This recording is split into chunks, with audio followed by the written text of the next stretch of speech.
Hello, Malcolm. Welcome to PM Videocast here in London. Please, Malcolm, may you introduce us this famous Mandela moment that you did? I think before I introduce myself, let me tell you about a highlight in my broadcasting career. It's a career that goes back many years. It was what we refer to as my Mandela moment. My Mandela moment happened so suddenly, so unexpectedly, I almost missed it.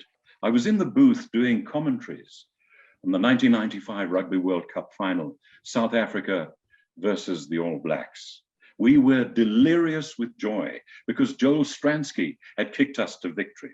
And in this delirium, in this cacophony, in this madness, all of a sudden there was frantic knocking on the window of the booth. And it was Scotty Seward. Scotty was at that time executive director producer of the entire production, the 1995 Rugby World Cup final. He called out to me, he said, "Malcolm, you have to get down onto the field to introduce the president for the trophy presentation." So I said to him, "Scotty, why do you ask me now? I haven't prepared anything." He said, "It doesn't matter." So without arguing, I ran out of the booth, down the corridor, onto the field and onto the stage. President Mandela was embracing his players. "My boys, my boys, my boys." I called across to him. I said, "President Mandela, sir, I hate to interrupt, but the world is waiting for the trophy presentation." "Oh, so you want me to present the William Webb Ellis Trophy?" "Yes, sir, if you don't mind doing so." "Who are you and what is your job?" "Well, my job, sir, is to introduce you." "Oh, so you think I need to be introduced?" And you can imagine my response to that, seeing the humor from this great man. Okay, you are a professional actor. Please, may you introduce your job of voice artist job now? Michel, I am classified as a voice artist. In the old days, we used to be called announcers or broadcasters, but now we call ourselves voice artists. And I think it's a fairer title because voice artist shows that you have various styles of presentation and various ways of presenting yourself through accents and characterizations. And that is truer.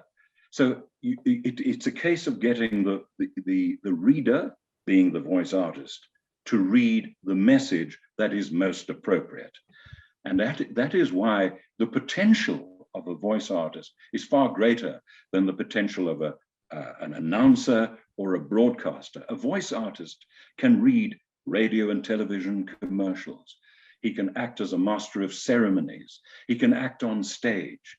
He can do presentations for the launch of a product, as well as reading audio books and making presentations of that nature.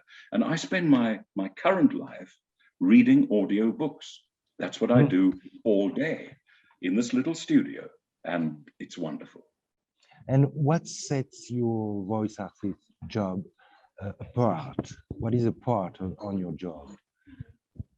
I think what you need is, and it sounds arrogant, but you have to have the talent of a good voice. It's one thing having a good voice. The other thing is the ability to use that voice. And I think that's what sets it apart. And then, of course, there's that magical term called experience. There is no substitute for experience. Yeah, and I think I have that after 55 years. Yeah. I am just 50. I am a young guy. In light of today's circumstances, what is one of your more significant challenge in your job? I think, well, one of the most significant is when you leave the mainstream, you go out to pasture, and there's a perception that, oh, he's old, he's not available. But that's not entirely true, because I think you can't teach an old dog new tricks. we really do have those tricks taken care of. So I believe that's a challenge. So we're not out to pasture. And the other challenge has come about as a result of technology. And ironically, technology is something that has given great opportunity. So in my case, the opportunity that has come about as a result of the technology that we have, being able to use the internet, being able to send messages via email, being able to use the modern technology, has ceased being a challenge and has now become a positive. So I don't see it as a challenge. And that same internet is there to help you promote yourself. Okay, thank you very much. And now in conclusion, how may we contact you, Malcolm? Michelle, the easiest way is to use my email address, which is goodingmalcolm@gmail.com. I also have a cell phone, but I think email communication is perfect because you can do anything with an email address. So I'm in touch with the world via email. Okay, thank you very much. And I will be very happy to invite you in the next World Cup will be in France for introducing maybe the new president of France. I will wish you. I will jump at the opportunity. It would be wonderful. And to be in the Stade de France to watch Exactly. South Africa versus France final will be magic.